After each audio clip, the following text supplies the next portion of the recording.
Hi guys, உங்கள் GM தமிழா இன்னைக்கு வந்து என்ன பற்றி பேச போகிறோம் அப்படின்னு பார்த்தீங்கன்னா, விஜே பிரியங்கா இருக்காங்க இல்லையா? திருமணம் ஆனது வந்து பார்த்தீங்கன்னா 2 நாளைக்கு முன்னாடி திருமணம் ஆயிடுச்சு. உங்களுக்கு எல்லாரும் தெரிஞ்சிருக்கும்.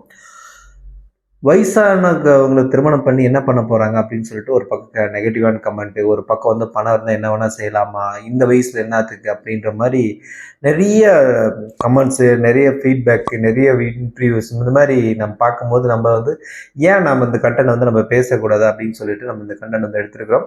கண்டிப்பாக அந்த கண்டென்ட்டை பார்க்க முடிக்கும் போது பரவாயில்ல, இது விஷயம் வந்து நல்லா புரிஞ்சிருக்கு, இதனால தான் இந்த விஷயத்த வந்து பேசுகிறாங்க அப்படின்ற விஷயம் உங்களுக்கு வந்து புரியும். அதனால் வந்து ஜிஎம்எல் தமிழை வந்து ஃபஸ்ட் டைம் பார்க்கணும்னா மறக்காம வந்து சப்ஸ்கிரைப் பண்ணிடுங்க. வீடியோ வந்து ஸ்கிப் பண்ணாம பாருங்க, அப்போ தான் சொல்லக்கூடிய தகவல் முழுமையாக வந்து சேரும். வாங்க வீடியோக்குள்ளே போகலாம். விஜே பிரியங்கா இருக்காங்க இல்லையா, அவங்க வந்து பார்த்தீங்கன்னா விஜய் டிவியில் ஒர்க் பண்ணுறாங்க, உங்களுக்கு எல்லாரும் தெரிஞ்சிருக்கும். இதுக்கு முன்னாடி காலகட்டத்தில் சினிமாவில் வந்து இது பண்ணிட்டு ட்ரை பண்ணிட்டு அதுக்கப்புறம் வந்து விஜய் டிவியில் வந்து ஒரு ஆங்கராக வந்து உள்ளே வராங்க. கிட்டத்தட்ட வந்து பார்த்தீங்கன்னா இப்போ சமீபத்தில் ஒரு 4-5 வருஷமாக வந்து நல்ல ஒரு பீக்கில் இருக்காங்க தான் சொல்லணும் அந்த ஆங்கரில். அந்த அளவுக்கு இருக்கும்போது இவங்க 2016 வந்து திருமணம் பண்ணுறாங்க. 2016 வந்து திருமணம் பண்ணிட்டு கிட்டத்தட்ட ஒரு 4-5 வருஷம் வந்து திருமண வாழ்க்கை போகுது. இந்த மாதிரி போன காலத்தில் வந்து பார்த்தீங்கன்னா 2 பேருக்கும் கணவன் மனைவிக்கு வந்து பார்த்தீங்கன்னா கருத்து வேறுபாடு ஆகுது பிரவீன்குமார் கூட. அதுக்கப்புறம் இவங்க வந்து தனிமையில் இருக்கிறாங்க. தனிமையில் இருக்கும்போது வந்து பார்த்தீங்கன்னா விஜய் டிவியில் வந்து நல்லா ஃபோக்கஸ் பண்ணி அவங்கள ஆங்கர் வந்து நல்லா வளர்த்துட்டு வந்துட்டு இருக்காங்க. அவங்களோட லட்சியம் கெரியர் என்னன்னா அவங்களோட என்ன வீடு கட்டணும், சொந்தமாக கார் வாங்கணும், நம்ம வந்து சொந்த லைஃப் காலில் வந்து நிற்கணும் அப்படின்றது அவங்களுடைய எண்ணம். ஏன் வந்து இப்போ இதை பற்றி பேசுகிறோம் அப்படின்னு பார்த்தீங்கன்னா, ஒரு பெண்மணியாக இருந்து இந்த அளவுக்கு சாதிச்சுட்டு வராங்க அப்படின்றத நம்ம வந்து ஒரு எடுத்துக்காட்டை எடுத்துக்கணும். அது மட்டும் இல்லாமல் அவங்களோட ஆம்பிஷன் வந்து தனி வீடு வந்து கட்டணும் அப்படின்றது. ஏன்னா சின்ன வயசுல வந்து அப்பா வந்து இறந்ததுனால அவங்களோட ரெகுலராக குடும்பம் நடத்துகிற சூழ்நிலைக்கே வந்து பார்த்தீங்கன்னா பாதிக்கப்பட்டனால வந்து நம்ம எப்படியாச்சும் நம்ம வந்து மீண்டு வந்து நான் வந்து சம்பாதிச்சு நம்ம வந்து 4 பேத்துக்கு வந்து பார்த்தீங்கன்னா முன்னுதாரணமாக இருக்கணும் அப்படின்னு சொல்லிட்டு வளர்ந்து வராங்க. நல்ல விஷயம். பிரியங்கா அவங்களோட அம்மா வந்து கூட ஒரு லாஸ்ட் ஒரு இன்டர்வியூல வந்து பேசும்போது மக வந்து தப்பு பண்ணிட்டா, அந்த திருமண வாழ்க்கை வந்து வெளியே வந்துடக்கூடாது அப்படின்ற விஷயத்த வந்து சொல்றாங்க. சரி, அதுக்கப்புறம் கடந்து போகுது.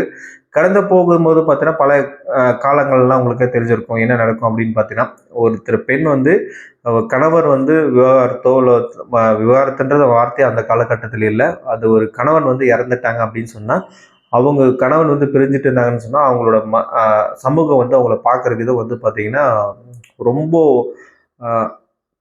கேவலமானு சொல்லுவாங்க, அது அசிங்கமானு சொல்லுவாங்க. அந்த மாதிரி கண்ணோட்டத்தில் வந்து பார்ப்பாங்கன்னு தான் சொல்லணும். ஏன்னா வந்து அந்த காலகட்டத்திலேருந்து அப்படியே வளர்ந்து வந்துட்டு இருக்கு. ஒருவருக்கு ஒருத்தி அப்படின்ற மாதிரி காலகட்டத்தில் இருந்து ஒரு வேளை கணவன் வந்து இறந்துட்டாங்கன்னா அந்த பெண்ணை வந்து பார்த்தீங்கன்னா அப்படியே முடக்கி ஒரு வெளி உலகமே இல்லாமல் அவரை வந்து அப்படியே முடக்கி போட்டுருவாங்க.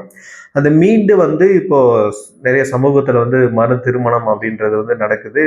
ஒரு கெரியர் வந்து ஸ்டார்ட் பண்ணிட்டாங்க. நல்ல விஷயம் தான். ஏன்னா வந்து ஒருத்தரை வந்து பார்த்தோன்னா இதோட முடுக்கி கொடுக்கக்கூடாது. அவங்க வந்து அடுத்த லெவலுக்கு வரணும். அது வந்து நல்ல விதத்தில் வரணும். இது வந்து இவங்க வந்து பணம் ஆசைப்பட்டு இப்படி வந்தாங்களா அப்படின்றது நிறைய பேர் கேள்வி கேட்டிருக்காங்க. நிறைய பேர் கமெண்ட்ஸ் எல்லாம் பார்க்கும்போது படிக்கும்போது நம்மளுக்கே வந்து தோணுது, ஓ, விஜய் பிரியங்கா வந்து பணத்துக்கு ஆசைப்பட்டு 60 வயசு கிழவன் வந்து கல்யாணம் பண்ணிட்டாங்க அப்படின்னு சொல்றாங்க.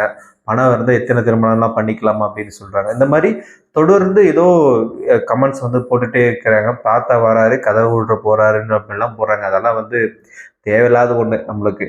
ஏன்னா அவங்க வந்து அடுத்த கெரியர்ல வந்து வளர்ந்து வரணுங்க. எல்லாருமே தான் சொல்றேன். இப்போ வந்து நிறைய பெண்கள் வந்து என்னென்ன பண்ணுவாங்கன்னா, ஒரு திருமணம் பண்ணதுக்கு அப்புறம் மறு திருமணம் பண்றதுக்கு நிறைய பேர் யோசிப்பாங்க.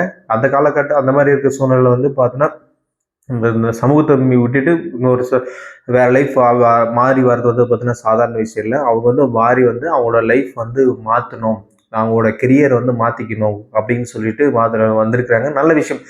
இது வந்து பார்த்தீங்கன்னா 2022லயே விவாகரத்து நடந்துருச்சு. நடந்து முடிஞ்சதுக்கு அப்புறம் டிசம்பர் மாதம் வந்து பார்த்தீங்கன்னா ஒரு வீடியோ வந்து போஸ்ட் பண்ணுறாரு. இப்போ விஜே பிரியங்கா அவங்க வந்து திருமணம் பண்ணியிருக்காங்களா, அவங்களுக்கு வயசு ரொம்ப இருந்தாலும் சரி ஒன்றும் பிரச்சனை இல்லை, ஃபர்ஸ்ட் திருமணம்னு சொல்கிறாங்க. இப்போ வந்து அவர் என்ன பண்ணுறாரு, கெரியரில் என்ன பண்ணிட்டு இருக்காரு, பணத்துக்கு ஆசைப்பட்டு இப்படிலாம் செஞ்சுட்டாங்க அப்படின்னு கேட்டிங்கன்னா, அவர் வந்து ஒரு டிஜேவாக இருக்காரு. டிஜேவா இருக்கிறது டிவியில் தானே டிஜேவா இருக்கா அப்படின்னு கேட்டீங்கன்னா அப்படிலாம் இல்லைங்க. இது வந்து ப்ரைவேட்டாக இருக்கிற டிஜே. டிஜேனா எப்படின்னா பர்த்டே பார்ட்டி, திருமணம் பார்ட்டி, இதுக்கப்புறம் கிளப்பு இந்த மாதிரி இடத்துல வந்து டிஜே போடுவாங்க. அந்த டிஜேல வந்து ஒர்க் பண்ணுறக்கூடிய ஒரு டிஜே. அவங்க வந்து பார்த்தீங்கன்னா ஒரு தனியாக ஒரு கம்பெனி வச்சு நடத்திட்டு இருப்பாங்களாட்டுக்குது. அதில் வந்து 2022 டிசம்பர் மாதத்துலேயே வந்து அந்த விஜேவும் விஜே பிரியங்காவும் வந்து பார்த்தீங்கன்னா அந்த டிஜேவும் விஜே பிரியங்காவும் வந்து பார்த்தீங்கன்னா பார்ட்டியில் வந்து கொண்டாடிட்டு நல்லா என்ஜாய் பண்ணுற மாதிரி வீடியோலாம் போட்டிருக்காங்க. அதை போட்டதுக்கப்புறம் கிட்டத்தட்ட வந்து இப்போ வரைக்கும் இடைப்பட்ட காலத்தில் வந்து அவங்களோட நட்பு வந்து நல்லா காதலா மாறி அதுக்கு வந்து திருமணம் பண்ணியிருக்காங்க. நல்ல விஷயம் தான். நிறைய பேர் என்ன சொல்றாங்கன்னா, பணம் இருந்தா நீ வந்து 10 கல்யாணம் கூட பண்ணிக்கலாம்.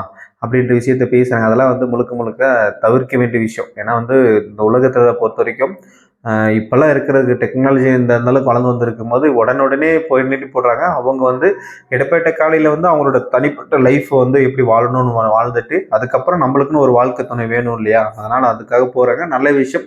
கண்டிப்பா வந்து பிரியங்கா அவங்க வந்து பார்த்தீங்கன்னா எடுத்த முடிவு நல்ல விஷயம். ஆனா வந்து நெறைய சமூகத்துல வந்து நெறைய விஷயங்கள் நெறைய பேர் பலப்பட்ட கருத்துக்கள வந்து திணிப்பாங்க. அது வந்து நம்ம வந்து ஏத்துக்கிறது, ஏத்துக்காதது தனிப்பட்ட விஷயம். அதெல்லாம் விட்டுட்டு உங்களோட லைஃப் வந்து ஸ்டார்ட் பண்ணிக்கிறீங்க. கண்டிப்பா வந்து நல்ல லைஃப்ப வந்து எடுத்துட்டு போங்க அப்படின்றது என்னோட கருத்து. அதே மாரி விஜய் பிரியங்கா மாரி மத்த நெறைய பெண்களாகட்டும், ஆண்களாகட்டும் நெறைய பேர் வந்து என்னன்னா ஒரு திருமணம் பண்ணிட்டு மறுமணம் பண்ணாம ரொம்ப வந்து பார்த்தீங்கன்னா மன அழுத்தத்துல இருப்பாங்க. நெறைய பேர் இருப்பாங்க. இவங்கலாம் மீண்டு வரணும் அப்படின்றதுக்காக தான் நம்ம வந்து இந்த வீடியோ வந்து பதிவு பண்றோம்.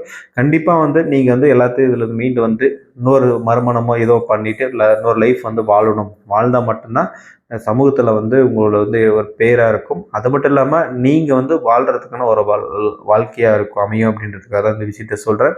இந்த வீடியோ பத்தி நீங்க என்ன நினைக்கிறீங்க கருத்து வந்து கமெண்ட் பாக்ஸ்ல கமெண்ட் பண்ணுங்க. தொடர்ந்து இணைந்திருங்கள். நெக்ஸ்ட் வீடியோல வந்து சந்திக்கலாம். பாய்.